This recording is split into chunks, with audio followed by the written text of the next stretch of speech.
people who are in a long-term relationship and they start to have this conversation about money, and they're on two different pages, like you mentioned, one who spends more in the present and one who's thinking about the future, is there a balance that can be found between the two different types of spending habits? Yeah, absolutely. And the idea is going to be, basically, it's going to take an effort from both parts, okay? And they're going to have to find a common ground.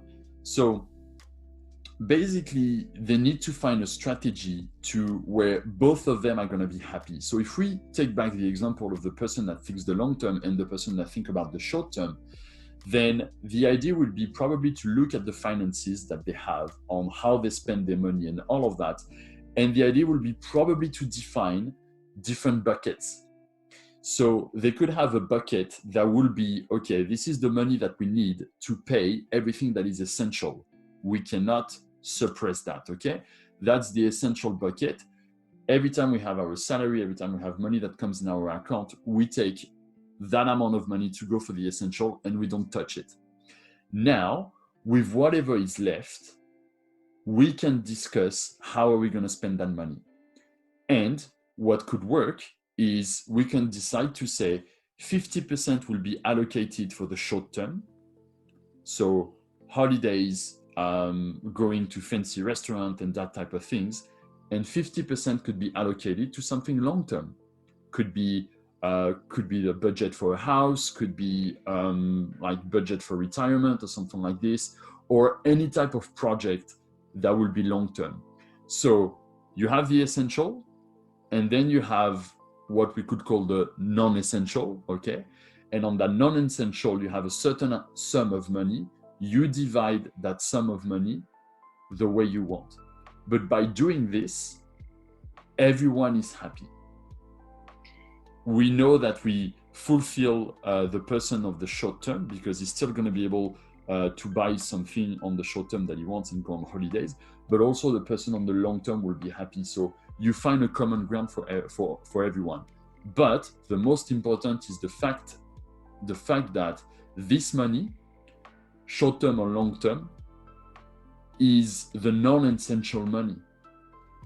And that is very important. It's a separate bucket than the essential ones, because the problem that happens in many relationships is the fact that people don't do that separation.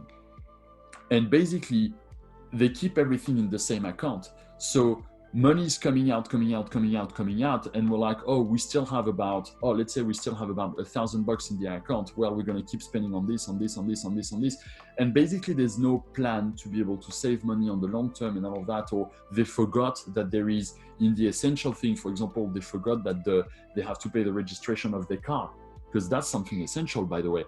And the registration on the car comes, and this will be taken out of a budget. But the thing is, because that wasn't planned, there's no vision on what's happening. And basically, it's like driving, but being completely blind. So if you drive and you're blind, of course, you're going to crash the road at some point, or there's high chance that you're going to have an accident. So at least when you make a clear definition of what is essential and the amount of it, and what is non-essential, and that's the amount of money that we have, and we spread it into different buckets, then you can manage your money a lot more. When you do this, you reduce the stress a lot, because you know exactly where your money goes.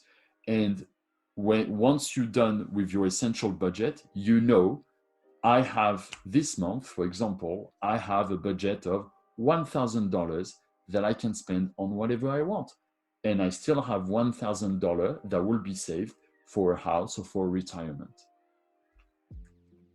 Okay. How would you go about having a conversation if, say, you've got the separate buckets for the non-essential and then the essential, but then there's also the two people in the relationships' personal spending habits? How is it appropriate to initiate a conversation if you don't think that the other person's personal spending habits are working well, or you don't like what they're spending their own personal money on?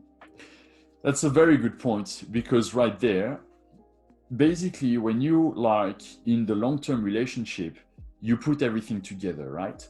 Because at the end of the day, you're living together. If you have kids and all of that and so on, there's no point to have separate accounts. You want to bring everything together. But although you bring everything together, you still want to keep that personal space.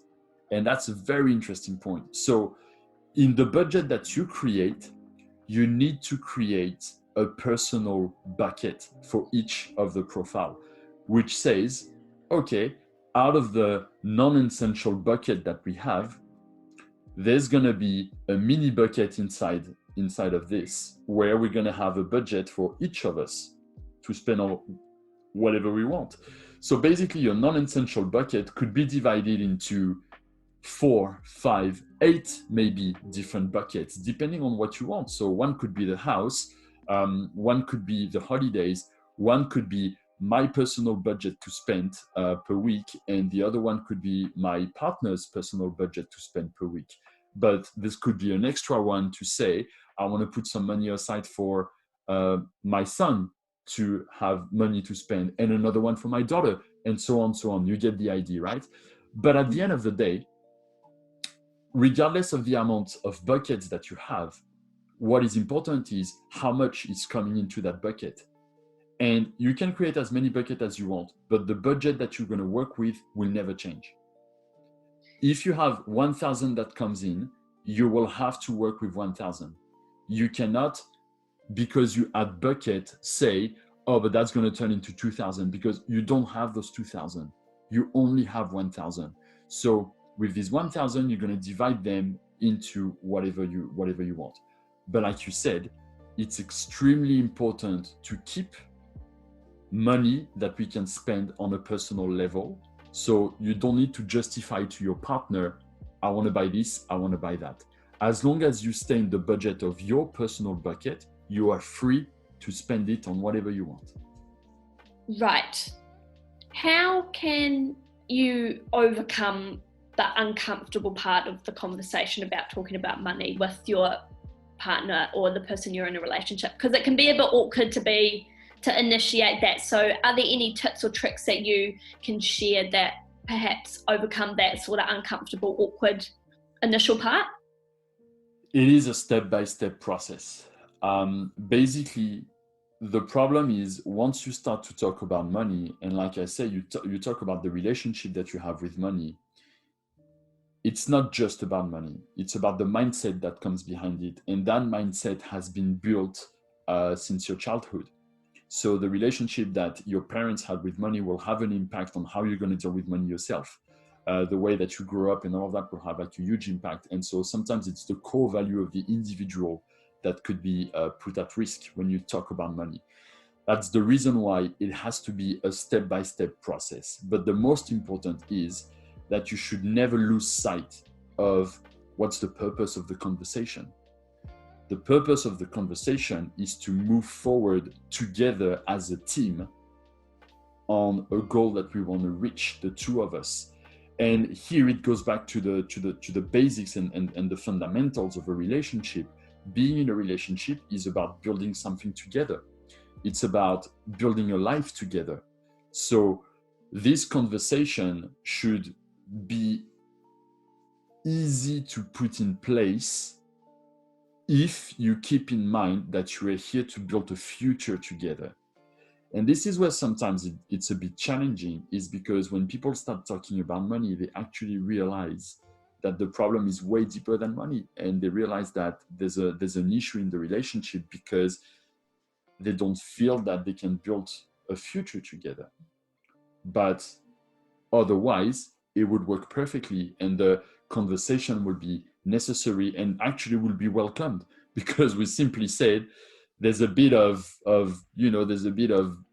foggy thing there and there. We want to make it clear. Let's clear the air right now, because it's going to make us like more breathable, if you know what I mean.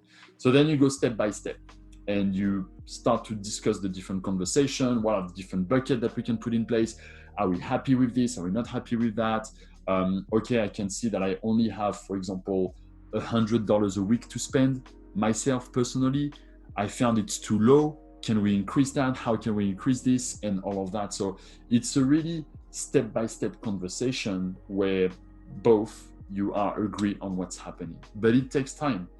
And the thing it's a never-ending conversation, because realistically speaking, nowadays we're in a society where we're changing jobs more often than ever. We are getting promoted a bit easier than before. We can have side gigs and so on, so on. So basically your income can fluctuate. If you change houses, your spending will change, and so on, so on. So because everything changes, you need to be flexible. You need to stay. You need to be reactive. You need to react to the situation, and you need to acknowledge permanently, this works, this doesn't work. We try something, it works great. We try something, it doesn't work. Let's change it.